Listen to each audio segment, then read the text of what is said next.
दयालु बुढ़ा और बुढ़िया। पुराने समय की बात है। हिमाचल प्रदेश की पहाड़ियों के बीच एक सुंदर गांव बसा हुआ था। गांव में मोतीलाल नाम का एक बुढ़ा आदमी अपनी बूढ़ी पत्नी के साथ रहता था। दोनों की कोई संतान नहीं थी, इसलिए वे दोनों बहुत दुखी रहते थे। एक दिन मोतीलाल की पत्नी चूल्हे पर खाना बना रही थी और मोतीलाल पास में बैठा खाना खा रहा था। तभी उनके घर कहीं से एक कुत्ता घुस आया। लगता है बेचारा भूखा है। हाँ, आप अपनी रोटी इसे दे दो, मैं आपके लिए और सेक देती हूँ। बूढ़ा आदमी कुत्ते को दूध में डालकर बहुत प्यार से रोटी खिलाता है। खाना खाने के बाद कुत्ता पूंछ हिलाने लगा। अरे, ये तो यहाँ से जाना ही नहीं चाहता। हम इसे पाल लेते हैं, इसको हम किच्चू के नाम से पुकारेंगे। बूढ़ा आदमी जब खेत पर जाता तो किच्चू भी उसके साथ जाता। एक दिन जब बूढ़ा आदमी खेत पर काम कर रहा था तो किच्चू एक जगह की मिट्टी खोदने लगा और भौंकने लगा। क्या हुआ किच्चू, क्यों भौंक रहे हो?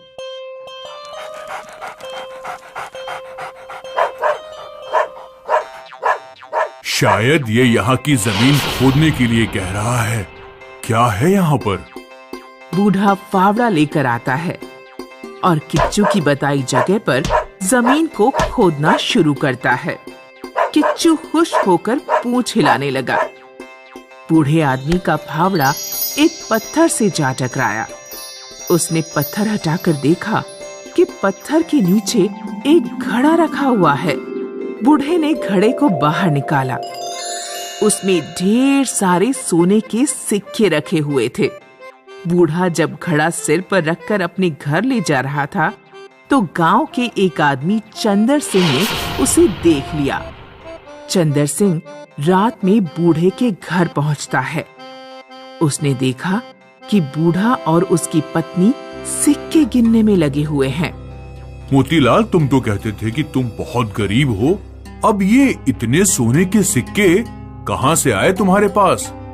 बूढ़ा आदमी और उसकी पत्नी बहुत ईमानदार थे। वे सब कुछ सच सच चंदन सिंह को बता देते हैं।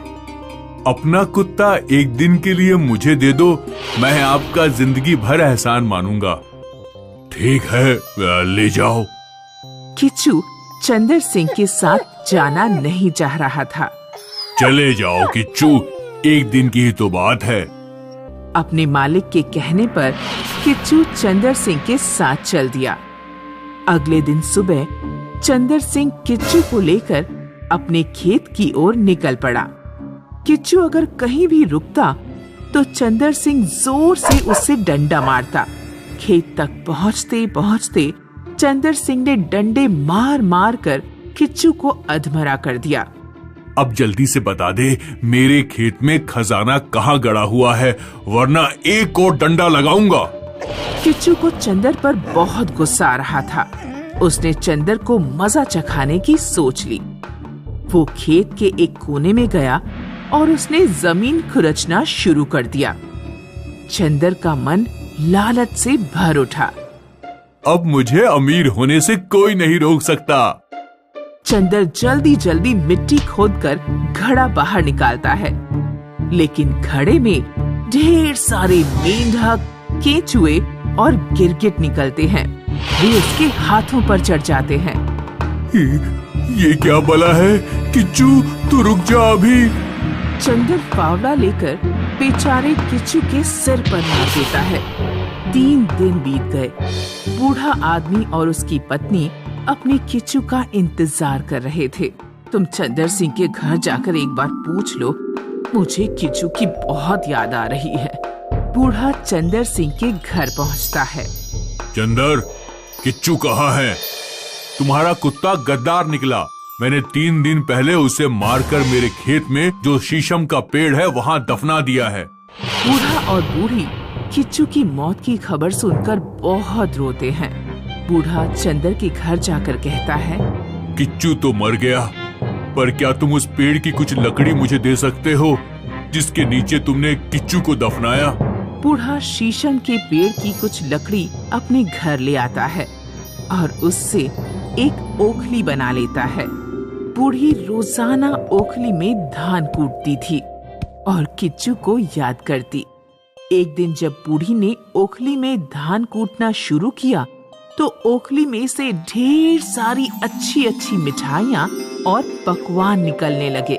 ये जरूर हमारे किच्चू की कृपा है। बूढ़ा और बूढ़ी गांव के गरीब लोगों के घर मिठाइयाँ और पकवान बांटते हैं।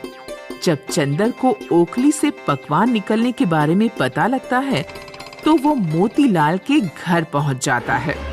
दद्दा, हमारे घर में खाने को नहीं है, जरा एक दिन के लिए अपनी ओखली हमें दे दे तो बड़ी कृपा होती।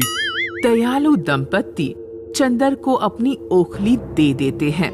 चंदर ओखली लेकर अपने घर पहुंचता है और अपनी पत्नी से कहता है, जल्दी से इसमें धान कूटना शुरू करो, आज तो बहुत बढ़िया माल पानी खाने को मिलेगा। चंदर की पत्नी लालच में भरकर ओखली को खोदना शुरू करती है, लेकिन ओखली से मिठाइयों और बढ़िया चीजों की जगह भैंस का गोबर, कीचड़ निकलने लगते हैं। ये क्या है? चंदर को गुस्सा आ जाता है। वो बूढ़े की ओखली जलते हुए चूल्हे में झोंक देता है। अगले दिन बूढ़ा चंदर के घर ओखली मांगने आता है। ये गोबर और कीचड़ देख रहे हो, तुम्हारी ओखली से निकली है। मैंने तुम्हारी ओखली चूल्हे में जला दी। बूढ़े आदमी को बहुत दुख हुआ। ओखली जला दी? चलो कोई बात नहीं, उसकी राख ही मुझे दे दो, वही मेरे किच्चू की निशानी होगी। लगता है ये बुढ़ा उस कुत्ते के चक्कर में सठिया गया है। चंदर 2 मुट्ठी राख एक थैली में भरकर बूढ़े को दे देता है। बूढ़ा घर लौटकर अपनी पत्नी के पास बैठ जाता है। ओखली कहाँ गई? ओखली जल गई, अब हमारे पास केवल ये राख बची है। हवा का एक झोंका आता है और बूढ़े की मुट्ठी से थोड़ी सी राख उड़कर उसकी बगिया में चली जाती है। मुरझाई हुई बगिया के सारे पौधे हरे हो जाते हैं और उन पर फूल खिल जाते हैं। लगता है किच्चू अभी भी हमारे साथ है। राख से फूल खिलने की खबर गांव में फैल जाती है और बात राजा तक पहुंचती है। राजा तुरंत बूढ़े आदमी को अपने महल बुलाता है। हमारे पास एक बगिया है, लेकिन उसकी जमीन बंजर है। जो भी पौधा लगाता हूँ सूख जाता है। क्या तुम कुछ मदद कर सकते हो? बूढ़ा आदमी राजा की बगिया में थोड़ी सी राख उड़ा देता है। राजा की बगिया देखते ही देखते हरी हो जाती है और उसमें फूल खिल जाते हैं। राजा बूढ़े को बहुत सा इनाम देकर विदा करता है। बूढ़ा आदमी अपनी पत्नी के साथ तीर्थ यात्रा पर निकल जाता है। उधर जब चंदर की पत्नी को ये बात पता लगती है कि राजा ने मोतीलाल को इनाम दिया है, तो वो चंदर से कहती है, उस ओखली की राख अभी भी हमारे झूले में पड़ी हुई है। तुम भी दावा करो ना कि तुम भी राख से फूल उगा सकते हो। पड़ोसी राज्य के एक राजा की भी बगिया बंजर थी। राजा को जब पता लगता है कि चंदर नाम का एक व्यक्ति राख से फूल उगाने का दावा कर रहा है, तो वो चंदर को अपने राज्य में बुलाते हैं। आप चिंता न करें, बस मैं अभी आपकी बगिया में फूल खिला देता हूँ। चंदर इनाम के लालच में बगिया में राख उड़ाता है। बगिया में फूल नहीं खिलते, लेकिन सारी राख उड़कर राजा की आंखों में घुस जाती है और राजा की एक आंख अंधी हो जाती है। पकड़ लो इसे सैनिकों और जेल में डाल दो। किसी ने ठीक ही कहा है कि किसी भी कार्य को करते समय हमारी मनोदशा ही महत्व रखती है। अगर हम साफ मन से कोई काम करते हैं तो हमें पुरस्कार मिलता है, और जब हम लालच के वशीभूत होकर कोई काम करते हैं तो हमें दंड मिलता है।